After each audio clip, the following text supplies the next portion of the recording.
Deus tem uma palavra para cada um de nós nesta noite, né? Vamos ser breves, ceia, é o culto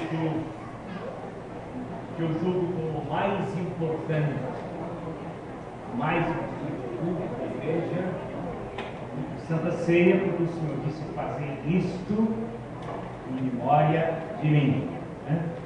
Não é em memória de uma outra pessoa, de um outro ser. Ele disse que o vinho representaria, ele disse, o meu sangue. Eu sempre digo, os grandes heróis conquistaram com sangue alheio. Ele foi diferente, mas com o meu sangue. Mas, queria ler um texto sagrado, irmãos, em Mateus capítulo 5, verso 13, Mateus 5, 13, eu quero ler uma palavra, esperando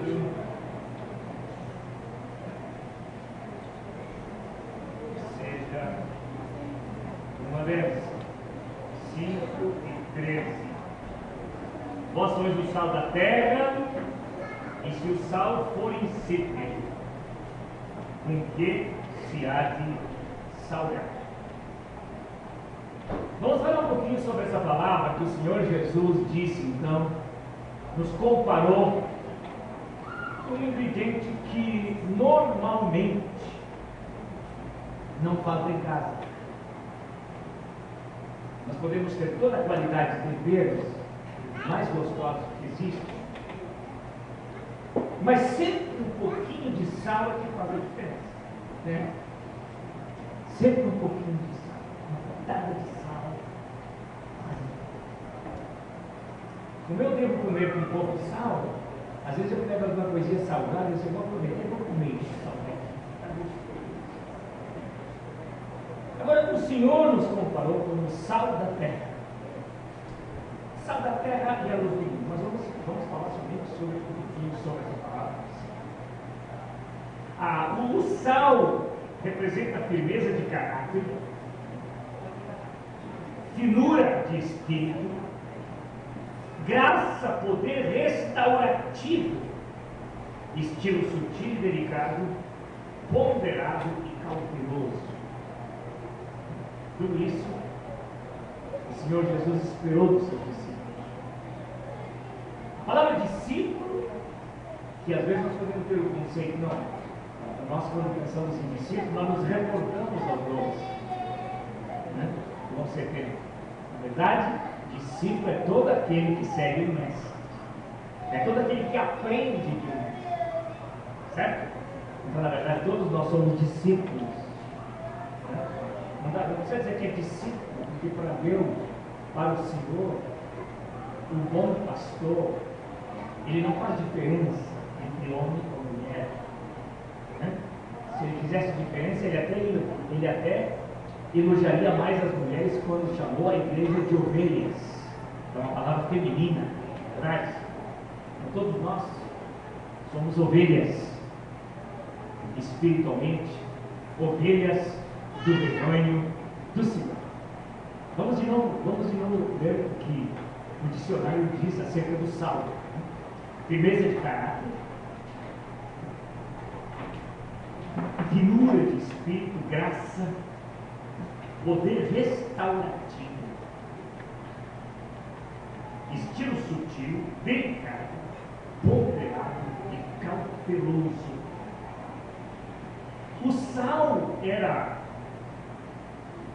com ele se usava o sal no sacrifício oferecido a Deus. E disse o escritor que o sal dava preço à oferta, dava preço ao sacrifício. O sal não era valorizado apenas pelo poder do condimento, ou seja, de dar tempero, mas ele era valorizado como remédio, como conservativo, como preventivo, como poder de cura. O sal E esse nome, então, esse qualificativo, o Senhor deu à sua igreja. Números 18 e 19 nos fala do pacto de sal. Números 18 e 19. Se vocês forem ler, vem bem rapidinho para nós ganharmos tempo. 18 e 19. Leia, por favor, para nós, pastor Wilson. Números 18 e 19. Tudo aquilo que for separado vem de todas as dádivas sagradas que os israelitas apresentarem ao Senhor, eu dou a vocês seus filhos, como decreto perpétuo. Então tá aí, é uma aliança de sal perpétua, quer dizer, que não podia sofrer quebra do pacto. Quebra do pacto. É tudo que Deus espera dos seus seguidores.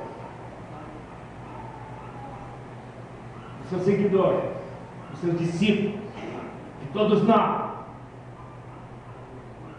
Eu sempre digo, queridos, refiro-me a isso esta noite. Lá na empresa, lá no nosso setor de trabalho, eu aguentei muito desaforo de chefe, mas eu tinha que aguentar porque eu precisava do emprego. Mas com Deus, nós quebramos o pacto fácil às vezes, não é verdade? Para Deus, nós oramos e dissemos: Senhor, eu quero te servir. Só que esse servir tem preços, não é verdade? O Senhor Jesus disse que no mundo teríamos aflições, mas nós não desistimos porque o chefe, porque o patrão, porque a patroa, porque a nossa diretora ou diretor nos chama a atenção, não é verdade? Desistimos do emprego? Ou voltamos no outro dia? E é claro que voltamos. O que Deus espera de todos nós, aleluia, é que quando a nossa orelha é puxada e dói um pouquinho, que nós tenhamos pacto perpétuo com Ele, aleluia. Ou seja, que nós não desistimos. E como disse este versículo, nos fala da aliança perpétua de sal. Isto significa que era um pacto inviolável. Aliança perpétua de sal, que era um pacto inviolável. Eu estava conversando com um obreiro agora, que eu conheço há muitos anos, eu gosto muito dele, como pessoa, casal, e eu passei pela casa deles, lá na granja, e ele, conversando comigo, ele disse: pastor, eu carrego uma certa culpa. Eu, depois que fiz uma cirurgia, aliás, a esposa que se meteu para dizer que ele ficou assim depois que fez a cirurgia contra essa fêmea. Atingiu muito o sistema central nervoso. E ele disse, ele contou que o cara não queria pagar ele, deu 2 cheques roubados, e um dia ele, mesmo safenado, ele queria virar o carro do cara. Ele disse: se eu tivesse força, eu conseguia levantar um pouco a caminhoneta, mas não conseguia levantar o resto. Eu queria virar a caminhoneta por cima dele com ele tudo dentro do carro.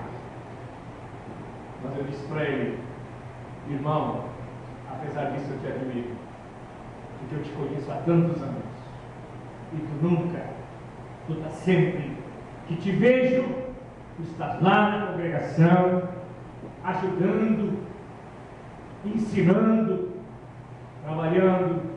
É maravilhoso ver, é verdade, que Deus dizia aos seus discípulos que eles eram o sal da terra, que queria dizer um pacto inviolável. Deus está interessado a fazer pacto conosco de forma inviolável, ou seja, isso significa que apesar das nossas imperfeições, Deus não volta atrás do seu pacto conosco, não é verdade?